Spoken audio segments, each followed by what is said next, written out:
સંસ્કારની તો સંસ્કારની વાત રહેવા દે ભાઈ, બધાના સંસ્કારની બધાને ખબર છે. જે મુઠ્ઠી બાંધેલી છે એને ઉઘાડી ન કર, ઉઘાડી હવા ખાય. એટલે આ બધી વાત છોડી દે.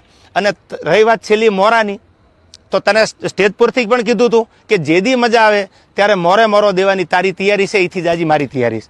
પહેલ તે કરી છે એટલે હું તારી રાહ જોઉં છું. સમાધાન પછી સ્થિર પાણીમાં કાંકરીનો ઘા તે કર્યો છે, તો હું તારી રાહ જોઉં છું. આઈ એમ વેઇટિંગ ફોર યુ.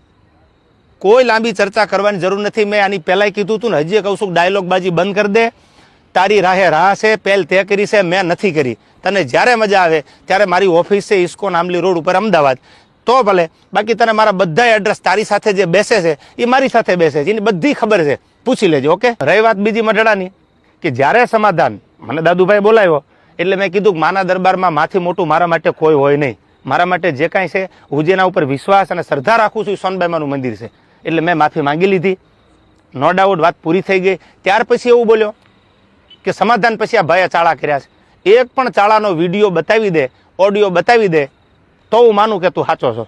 દૂધનું દૂધ અને પાણીનું પાણી, આ બધોય જવાબ સાંભળનારા 18 વરણે આપી દીધો છે. મને તો એટલું યાદ આવે કે સોનબાઈ માના સાનિધ્યમાં સમાધાન થયા પછી આ વસ્તુ જે બની ખોટી છે.